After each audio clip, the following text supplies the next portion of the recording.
नमस्कार, आप देख रहे हैं गांव शहर 100 खबर। इनपुट्स और विचारों को साझा करने के लिए कहा था। मन की बात में पीएम मोदी अनलॉक 4 को लेकर बात कर सकते हैं। कोरोना संकट के बीच अनलॉक 4 की गाइडलाइंस जारी हो चुकी है, जिसमें 7 सितंबर से मेट्रो सेवा बहाल करने की मंजूरी दी गई है। वहीं 21 सितंबर से धार्मिक आयोजन में 100 लोगों के शामिल होने की भी इजाजत दी गई है। माना जा रहा है कि पीएम लोगों को सोशल डिस्टेंसिंग के साथ इस संकट में आगे बढ़ने का संदेश दे सकते हैं।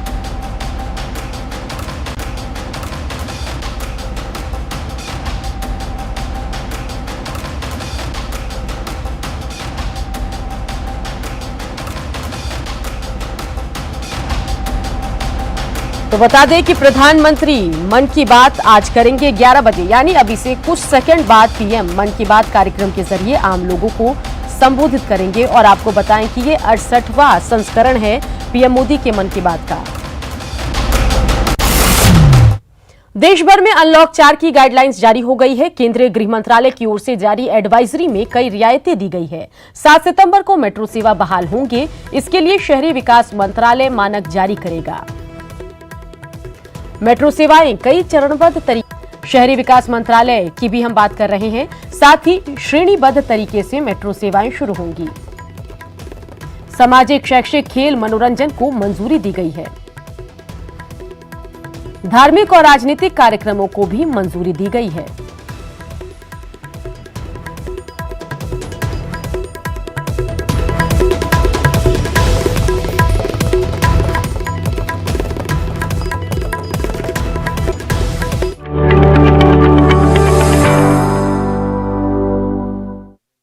मेरे प्यारे देशवासियों, नमस्कार।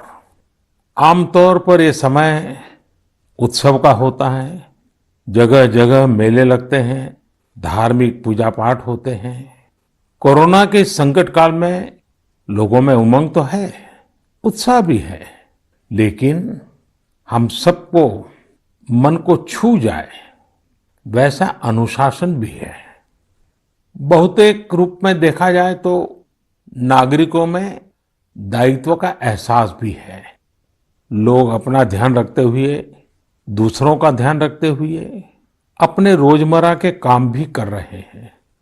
देश में हो रहे हर आयोजन में जिस तरह का संयम और सादगी इस बार देखी जा रही है, वो अभूतपूर्व है। गणेशोत्सव भी कहीं ऑनलाइन मनाया जा रहा है, तो ज्यादातर जगहों पर इस बार इको फ्रेंडली गणेश जी की प्रतिमा स्थापित की गई है। साथियों, हम बहुत बारीकी से अगर देखेंगे तो एक बात अवश्य हमारे ध्यान में आएगी। हमारे पर्व और पर्यावरण, इन दोनों के बीच एक बहुत गहरा नाता रहा है। जहां एक और हमारे पर्वों में पर्यावरण और प्रकृति के साथ सहजीवन का संदेश छिपा होता है, तो दूसरी ओर कई सारे पर्व प्रकृति की रक्षा के लिए ही मनाए जाते हैं। जैसे बिहार के पश्चिमी चंपारण में सदियों से थारू आदिवासी समाज के लोग 60 घंटे के लॉकडाउन, या उनके ही शब्दों में कहें तो 60 घंटे के बरना का पालन करते हैं। प्रकृति की रक्षा के लिए बरना को थारू समाज ने अपनी परंपरा का हिस्सा बना लिया है और सदियों से बनाया है। इस दौरान न कोई गांव में आता है, न ही कोई अपने घरों से बाहर निकलता है।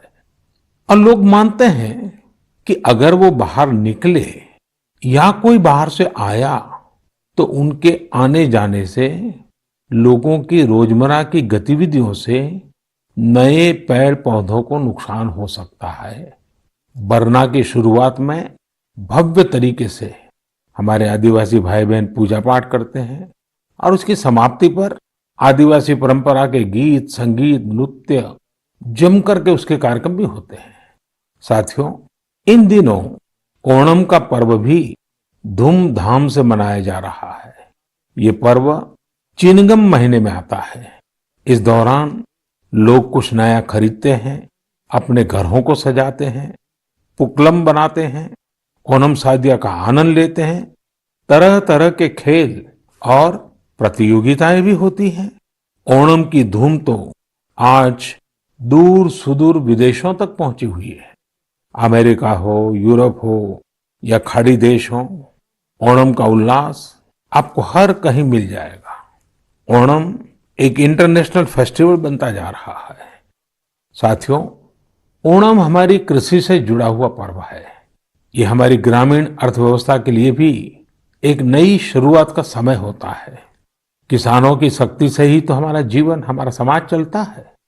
हमारे पर्व किसानों के परिश्रम से ही रंग बिरंगे बनते हैं। हमारे अन्नदाता को, किसानों की जीवनदायिनी शक्ति को वेदों में भी बहुत गौरवपूर्ण रूप से नमन किया गया है। ऋग्वेद में मंत्र है, अन्नानाम पतये नमः, अन्नानाम पतये नमः, क्षेत्राणाम पतये नमः। अर्थात अन्नदाता को नमन है, किसान को नमन है। हमारे किसानों ने कोरोना के इस कठिन परिस्थितियों में भी अपनी ताकत को साबित किया है। हमारे देश में इस बार खरीफ की फसल की बुआई पिछले साल के मुकाबले 7% ज्यादा हुई है। धान की रुपाई इस बार लगभग 10%, दालें लगभग 5%, मोटे अनाज कोर्स सीरियल्स लगभग 3%, ऑयल सीड्स लगभग 13%, कपास लगभग 3% ज्यादा बोई गई है। मैं इसके लिए देश के किसानों को बधाई देता हूं, उनके परिश्रम को नमन करता हूं। मेरे प्यारे देशवासियों, कोरोना के इस कालखंड में देश कई मोर्चों पर एक साथ लड़ रहा है, लेकिन इसके साथ साथ कई बार मन में ये भी सवाल आता रहा कि इतने लंबे समय तक घरों में रहने के कारण मेरे छोटे छोटे बाल मित्रों का समय कैसे बीतता होगा। और इसी से मैंने गांधीनगर की चिल्ड्रन यूनिवर्सिटी, जो दुनिया में एक अलग तरह का प्रयोग है, भारत सरकार के महिला और बाल विकास मंत्रालय, शिक्षा मंत्रालय, सूक्ष्म लघु और मध्यम उद्योग मंत्रालय, इन सभी के साथ मिलकर हम बच्चों के लिए क्या कर सकते हैं, इस पर मंथन किया, चिंतन किया। मेरे लिए ये बहुत सुखद था, लाभकारी भी था, क्योंकि एक प्रकार से ये मेरे लिए भी कुछ नया जानने का, नया सीखने का अवसर बन गया। साथियों, हमारे चिंतन का विषय था खिलौने और विशेषकर भारतीय खिलौने। हमने इस बात पर मंथन किया कि भारत के बच्चों को नए नए टॉयज कैसे मिले, भारत टॉय प्रोडक्शन का बहुत बड़ा हब कैसे बने। वैसे मैं मन की बात सुन रहे बच्चों के माता पिता से क्षमा मांगता हूं, क्योंकि हो सकता है उन्हें अब ये मन की बात सुनने के बाद खिलौनों की नई नई डिमांड सुनने का शायद एक नया काम सामने आ जाएगा। साथियों, खिलौने जहां एक्टिविटी को बढ़ाने वाले होते हैं, तो खिलौने हमारी आकांक्षाओं को भी उड़ान देते हैं। खिलौने केवल मन ही नहीं बहलाते, खिलौने मन बनाते भी हैं और मकसद गढ़ते भी हैं। मैंने कहीं पढ़ा कि खिलौनों के संबंध में गुरुदेव रविंद्रनाथ टैगोर ने कहा था कि बेस्ट टॉय वो होता है जो इनकम्प्लीट हो, ऐसा खिलौना जो अधूरा हो और बच्चे मिलकर खेल खेल में उसे पूरा करें। गुरुदेव टैगोर ने कहा था कि जब वो छोटे थे तो खुद की कल्पना से घर में मिलने वाले सामानों से ही अपने दोस्तों के साथ अपने खिलौने और खेल बनाया करते थे। लेकिन एक दिन बचपन के उन मौज मस्ती भरे पलों में बड़ों का दखल हो गया। हुआ ये था कि उनका एक साथी एक बड़ा और सुंदर सा विदेशी खिलौना लेकर आ गया। खिलौनों को लेकर इतराते हुए अब सब साथी का ध्यान खेल से ज्यादा खिलौने पर रह गया। हर किसी के आकर्षण का केंद्र खेल नहीं रहा, खिलौना बन गया। जो बच्चा कल तक सबके साथ खेलता था, सबके साथ रहता था, घुल मिल जाता था, खेल में डूब जाता था, वो अब दूर रहने लगा।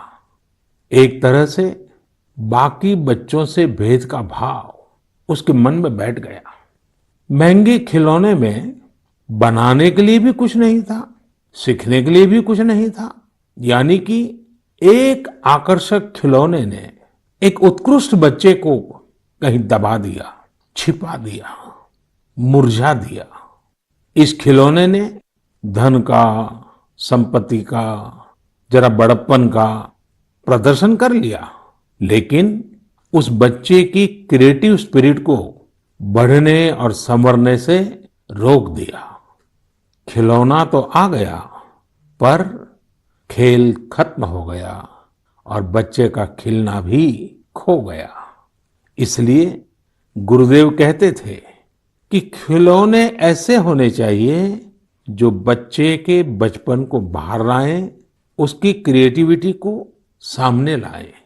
बच्चों के जीवन के अलग अलग पहलू पर खिलौनों का जो प्रभाव है, इस पर राष्ट्रीय शिक्षा नीति में भी बहुत ध्यान दिया गया है।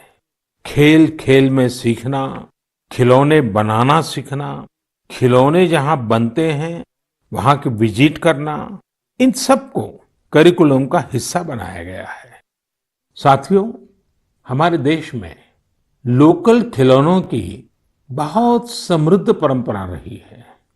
कई प्रतिभाशाली और कुशल कारीगर हैं जो अच्छे खिलौने बनाने में महारत रखते हैं। भारत के कुछ क्षेत्र टॉय क्लस्टर्स यानी खिलौने के केंद्र के रूप में भी विकसित हो रहे हैं। जैसे कर्नाटक के रामनगरम में चन्नापटना, आंध्र प्रदेश के कृष्णा में कोंडापल्ली, तमिलनाडु में तंजौर, असम में धुबरी, उत्तर प्रदेश का वाराणसी, कई ऐसे स्थान हैं, कई नाम गिना सकते हैं।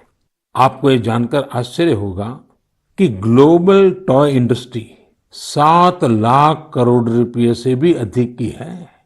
7 लाख करोड़ रुपयों का इतना बड़ा कारोबार, लेकिन भारत का हिस्सा उसमें बहुत कम है। अब आप सोचिए कि जिस राष्ट्र के पास इतनी विरासत हो, परंपरा हो, विविधता हो, युवा आबादी हो, क्या खिलौनों के बाजार में उसकी हिस्सेदारी इतनी कम होनी हमें अच्छा लगेगा क्या? जी नहीं, ये सुनने के बाद आपको भी अच्छा नहीं लगेगा। देखिए साथियों, टॉय इंडस्ट्री बहुत व्यापक है। गृह उद्योग हो, छोटे और लघु उद्योग हो, एमएसएमईज हो, इसके साथ साथ बड़े उद्योग और निजी उद्यमी भी इसके दायरे में आते हैं। इसे आगे बढ़ाने के लिए देश को मिलकर मेहनत करनी होगी। अब जैसे आंध्र प्रदेश के विशाखापट्टनम में श्रीमान सीवी राजू है, उनके गांव के अति कुपक्का टॉयज एक समय में बहुत प्रचलित थे। इनकी खासियत ये थी कि खिलौने लकड़ी से बनते थे और दूसरी बात ये कि इन खिलौनों में आपको कहीं कोई एंगल या कोण नहीं मिलता था। ये खिलौने हर तरफ से राउंड होते थे, इसलिए बच्चों को चोट की भी गुंजाइश नहीं होती थी। सीवी राजू ने एती को पक्का टॉयज के लिए अब अपने गांव के कारीगरों के साथ मिलकर एक तरह से नया मूवमेंट शुरू कर दिया है। बेहतरीन क्वालिटी के एती को पक्का टॉयज बनाकर सीवी राजू ने स्थानीय खिलौनों की खोई हुई गरिमा को वापस ला दिया है। खिलौनों के साथ हम 2 चीजें कर सकते हैं। अपने गौरवशाली अतीत को अपने जीवन में फिर से उतार सकते हैं और अपने स्वर्णिम भविष्य को भी संवार सकते हैं। मैं अपने स्टार्टअप मित्रों को, हमारे नए उद्यमियों से कहता हूं, टीम अप फॉर टॉयज। आइए मिलकर खिलौने बनाएं। अब सभी के लिए लोकल खिलौनों के लिए वोकल होने का समय है। आइए हम अपने युवाओं के लिए कुछ नए प्रकार के अच्छी क्वालिटी वाले खिलौने बनाते हैं। खिलौना वो हो जिसकी मौजूदगी में बचपन खिले भी, खिलखिलाए भी। हम ऐसे खिलौने बनाएं जो पर्यावरण के भी अनुकूल हो। साथियों, इसी तरह अब कंप्यूटर और स्मार्टफोन के इस जमाने में कंप्यूटर गेम्स का भी बहुत ट्रेंड है। ये गेम्स बच्चे भी खेलते हैं, बड़े भी खेलते हैं। लेकिन इनमें भी जितने गेम्स होते हैं, उनकी थीम्स भी अधिकतर बाहर की ही होती है। हमारे देश में इतने आइडियाज हैं, इतने कंसेप्ट्स हैं, बहुत समृद्ध हमारा इतिहास रहा है। क्या हम उन पर गेम्स बना सकते हैं? मैं देश के युवा टैलेंट से कहता हूं, आप भारत में भी गेम्स बनाइए और भारत के भी गेम्स बनाइए। कहा भी जाता है, लेट द गेम्स बिगिन। तो चलो खेल शुरू करते हैं। साथियों, आत्मनिर्भर भारत अभियान में वर्चुअल गेम्स हो, टॉयज का सेक्टर हो, सबने बहुत महत्वपूर्ण भूमिका निभानी है और ये अवसर भी है। जब आज से 100 वर्ष पहले असहयोग आंदोलन शुरू हुआ तो गांधी जी ने लिखा था कि असहयोग आंदोलन देशवासियों में आत्मसम्मान और अपनी शक्ति का बोध कराने का एक प्रयास है।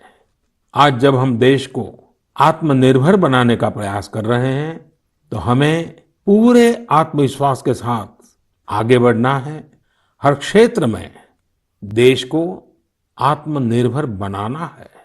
असहयोग आंदोलन के रूप में जो बीज बोया गया था, उसे अब आत्मनिर्भर भारत के वटवृक्ष में परिवर्तित करना हम सबका दायित्व है। मेरे प्यारे देशवासियों, भारतीयों के इनोवेशन और सॉल्यूशन देने की क्षमता का लोहा हर कोई मानता है और जब समर्पण भाव हो, संवेदना हो, तो ये शक्ति असीम बन जाती है। इस महीने की शुरुआत में देश के युवाओं के सामने एक ऐप इनोवेशन चैलेंज रखा गया। इस आत्मनिर्भर भारत ऐप इनोवेशन चैलेंज में हमारे युवाओं ने बढ़ चढ़ करके हिस्सा लिया। करीब 7,000 एंट्रीज आई। उसमें भी करीब करीब 2/3 ऐप्स टियर 2 और टियर 3 शहरों के युवाओं ने बनाए हैं। ये आत्मनिर्भर भारत के लिए, देश के भविष्य के लिए बहुत शुभ संकेत है। आत्मनिर्भर ऐप इनोवेशन चैलेंज के रिजल्ट्स देखकर आप जरूर प्रभावित होंगे। काफी जांच परख के बाद अलग अलग कैटेगरी में लगभग 2 दर्जन ऐप्स को अवार्ड भी दिए गए हैं। आप जरूर इन ऐप्स के बारे में जानें और उनसे जुड़े। हो सकता है आप भी ऐसा कुछ बनाने के लिए प्रेरित हो जाए। इनमें एक ऐप है कुटुकी किड्स लर्निंग ऐप। ये छोटे बच्चों के लिए ऐसा इंटरेक्टिव ऐप है जिसमें गानों और कहानियों के जरिए बात बात में ही बच्चे मैथ, साइंस में बहुत कुछ सीख सकते हैं। इसमें एक्टिविटीज भी हैं, खेल भी हैं। इसी तरह एक माइक्रो ब्लॉगिंग प्लेटफॉर्म का भी ऐप है। इसका नाम है कू, KOO, कू। इसमें हम अपनी मातृभाषा में टेक्स्ट, वीडियो और ऑडियो के जरिए अपनी बात रख सकते हैं, इंटरेक्ट कर सकते हैं। इसी तरह चिंगारी ऐप भी युवाओं के बीच काफी पॉपुलर हो रहा है। एक ऐप है आस्क सरकार। इसमें चैटबॉट के जरिए आप इंटरेक्ट कर सकते हैं और किसी भी सरकारी योजना के बारे में सही जानकारी हासिल कर सकते हैं, वो भी टेक्स्ट, ऑडियो और वीडियो तीनों तरीकों से। ये आपकी बड़ी मदद कर सकता है। एक और ऐप है स्टेप सेट गो। ये फिटनेस ऐप है। आप कितना चले, कितनी कैलोरीज बर्न की, ये सारा हिसाब ये ऐप रखता है और आपको फिट रहने के लिए मोटिवेट भी करता है। मैंने कुछ ही उदाहरण दिए हैं। कई और ऐप्स ने भी इस चैलेंज को जीता है। कई बिजनेस ऐप्स हैं, गेम्स के ऐप्स हैं, जैसे is equal to books and expense, Zoho workplace, FTC talent. आप इनके बारे में नेट पर सर्च करिए, आपको बहुत जानकारी मिलेगी। आप भी आगे आए, कुछ इनोवेट करें, कुछ इम्प्लीमेंट करें। आपके प्रयास आज के छोटे छोटे स्टार्टअप्स कल बड़ी बड़ी कंपनियों में बदलेंगे और दुनिया में भारत की पहचान बनेंगे। और आप ये मत भूलिए कि आज जो दुनिया में बहुत बड़ी बड़ी कंपनियां नजर आती है ना, वे भी कभी स्टार्टअप हुआ करती थी। प्रिय देशवासियों, हमारे यहाँ के बच्चे हमारे विद्यार्थी अपनी पूरी क्षमता दिखा पाए, अपना सामर्थ्य दिखा पाए, इसमें बहुत बड़ी भूमिका न्यूट्रिशन की भी होती है, पोषण की भी होती है। पूरे देश में सितंबर महीने को पोषण माह, न्यूट्रिशन मंथ के रूप में मनाया जाएगा। नेशन और न्यूट्रिशन का बहुत गहरा संबंध होता है। हमारे यहाँ एक कहावत है, यथा अन्नम तथा मन्नम, यानी जैसा अन्न होता है वैसा ही हमारा मानसिक और बौद्धिक विकास भी होता है। एक्सपर्ट्स कहते हैं कि शिशु को गर्भ में और बचपन में जितना अच्छा पोषण मिलता है उतना अच्छा उसका मानसिक विकास होता है और वो स्वस्थ रहता है। बच्चों के पोषण के लिए भी उतना ही जरूरी है कि माँ को भी पूरा पोषण मिले। और पोषण या न्यूट्रिशन का मतलब केवल इतना ही नहीं होता कि आप क्या खा रहे हैं, कितना खा रहे हैं, कितनी बार खा रहे हैं। इसका मतलब है आपके शरीर को कितने जरूरी पोषक तत्व, न्यूट्रिएंट्स मिल रहे हैं। आपको आयरन, कैल्शियम मिल रहे हैं या नहीं, सोडियम मिल रहा है या नहीं, विटामिन्स मिल रहे हैं या नहीं, ये सब न्यूट्रिशन के बहुत इंपॉर्टेंट एस्पेक्ट्स हैं। न्यूट्रिशन के इस आंदोलन में पीपल पार्टिसिपेशन भी बहुत जरूरी है। जन भागीदारी ही इसको सफल करती है। पिछले कुछ वर्षों में इस दिशा में देश में काफी प्रयास किए गए हैं। खासकर हमारे गांवों में इसे जन भागीदारी से जन आंदोलन बनाया जा रहा है। पोषण सप्ताह हो, पोषण माह हो, इनके माध्यम से ज्यादा जागरूकता पैदा की जा रही है। स्कूलों को जोड़ा गया है, बच्चों के लिए प्रतियोगिताएं हो, उनमें अवेयरनेस बढ़े, इसके लिए भी लगातार प्रयास जारी हैं। जैसे क्लास में एक क्लास मॉनिटर होता है, उसी तरह न्यूट्रिशन मॉनिटर भी हो, रिपोर्ट कार्ड की तरह न्यूट्रिशन कार्ड भी बने, इस तरह की भी शुरुआत की जा रही है। पोषण माह, न्यूट्रिशन मंथ के दौरान माय गॉव पोर्टल पर एक फूड एंड न्यूट्रिशन क्विज भी आयोजित की जाएगी और साथ ही एक मीम कंपटीशन भी होगा। आप खुद पार्टिसिपेट करें और दूसरों को भी मोटिवेट करें। साथियों, अगर आपको गुजरात में सरदार वल्लभ भाई पटेल के स्टैच्यू ऑफ यूनिटी जाने का अवसर मिला होगा और कोविड के बाद जब वो खुलेगा और आपको जाने का अवसर मिलेगा, तो वहाँ एक यूनिक प्रकार का न्यूट्रिशन पार्क बनाया गया है। खेल खेल में ही न्यूट्रिशन की शिक्षा आनंद प्रमोद के साथ वहाँ जरूर देख सकते हैं। साथियों, भारत एक विशाल देश है। खान पान में ढेर सारी विविधता है। हमारे देश में 6 अलग अलग ऋतुएं होती हैं। अलग अलग क्षेत्रों में वहाँ के मौसम के हिसाब से अलग अलग चीजें पैदा होती हैं। इसलिए ये बहुत ही महत्वपूर्ण है कि हर क्षेत्र के मौसम, वहाँ के स्थानीय भोजन और वहाँ पैदा होने वाले अन्न, फल, सब्जियों के अनुसार एक पोषक न्यूट्रिएंट रिच डाइट प्लान बने।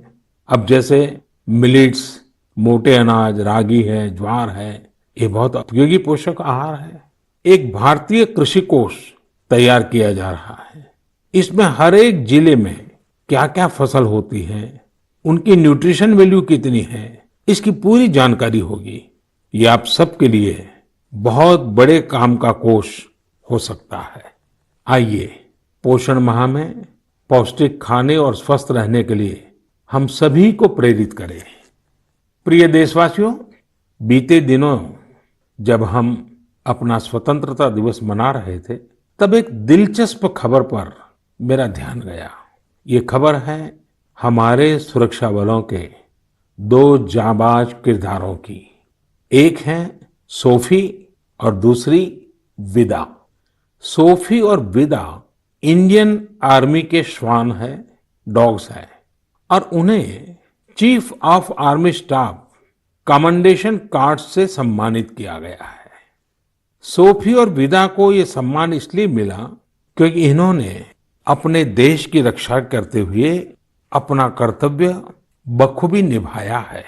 हमारी सेनाओं में, हमारे सुरक्षा बलों के पास ऐसे कितने ही बहादुर श्वान हैं, डॉग्स हैं, जो देश के लिए जीते हैं और देश के लिए अपना बलिदान भी देते हैं। कितने ही बम धमाकों को, कितनी ही आतंकी साजिशों को रोकने में ऐसे डॉग्स ने बहुत अहम भूमिका निभाई है। कुछ समय पहले मुझे देश की सुरक्षा में डॉग्स की भूमिका के बारे में बहुत विस्तार से जानने को मिला। कई किस्से भी सुने। एक डॉग बलराम ने 2006 में अमरनाथ यात्रा के रास्ते में बड़ी मात्रा में गोला बारूद खोज निकाला था। 2002 में भावना ने आईईडी खोजा था। आईईडी निकालने के दौरान आतंकियों ने विस्फोट कर दिया और श्वान शहीद हो गए। 2-3 वर्ष पहले छत्तीसगढ़ के बीजापुर में सीआरपीएफ का स्निफर डॉग क्रैकर भी आईईडी ब्लास्ट में शहीद हो गया था।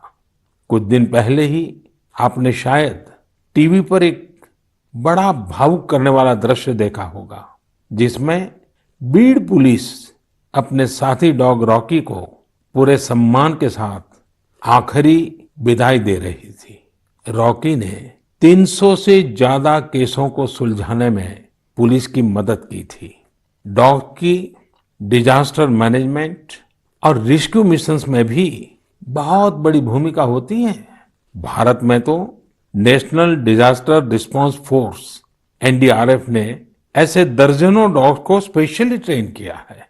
कहीं भूकंप आने पर, इमारत गिरने पर, मलबे में दबे जीवित लोगों को खोज निकालने में ये डॉग्स बहुत एक्सपर्ट्स होते हैं।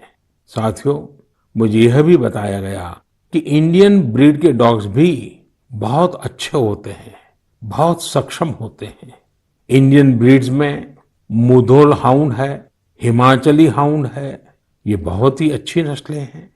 राजपलायम, कन्नी, चिप्पी पराई और कोम्बाई भी बहुत शानदार इंडियन ब्रीड्स हैं। इनको पालने में खर्च भी काफी कम आता है और ये भारतीय माहौल में ढले भी होते हैं। अब हमारी सुरक्षा एजेंसियों ने भी इन इंडियन ब्रीड्स के डॉग्स को अपनी सुरक्षा दस्ते में शामिल कर रही है। पिछले कुछ समय में आर्मी, सीआईएसएफ, एनएसजी ने मुधोल हाउंड डॉग्स को ट्रेन करके डॉग स्क्वाड में शामिल किया है। सीआरपीएफ ने कोम्बाई डॉग्स को शामिल किया है। Indian council of agriculture research भी भारतीय नस्ल के डॉग्स पर रिसर्च कर रही है। मकसद यही है कि इंडियन ब्रीड्स को और बेहतर बनाया जा सके और उपयोगी बनाया जा सके। आप इंटरनेट पर इनके नाम सर्च करिए, इनके बारे में जानिए। आप इनकी खूबसूरती, इनकी क्वालिटी देखकर हैरान हो जाएंगे। अगली बार जब भी आप डॉग पालने की सोचें, आप जरूर इनमें से ही किसी इंडियन ब्रीड के डॉग को घर लाएं।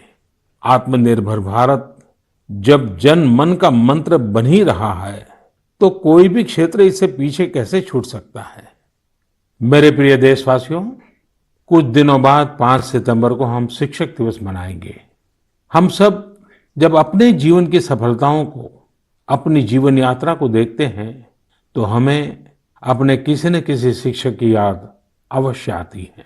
तेजी से बदलते हुए समय और कोरोना के संकट काल में हमारे शिक्षकों के सामने भी समय के साथ बदलाव की एक चुनौती रख दी है। मुझे खुशी है कि हमारे शिक्षकों ने इस चुनौती को न केवल स्वीकार किया, बल्कि उसे अवसर में बदल भी दिया है। पढ़ाई में तकनीक का ज्यादा से ज्यादा उपयोग कैसे हो, नए तरीकों को कैसे अपनाएं, छात्रों को मदद कैसे करें, ये हमारे शिक्षकों ने सहजता से अपनाया है और अपने स्टूडेंट्स को भी सिखाया है। आज देश में हर जगह कुछ न कुछ इनोवेशन हो रहे हैं। शिक्षक और छात्र मिलकर कुछ नया कर रहे हैं। मुझे भरोसा है, जिस तरह देश में राष्ट्रीय शिक्षा नीति के जरिए एक बड़ा बदलाव होने जा रहा है, हमारे शिक्षक इसका भी लाभ छात्रों तक पहुंचाने में अहम भूमिका निभाएंगे।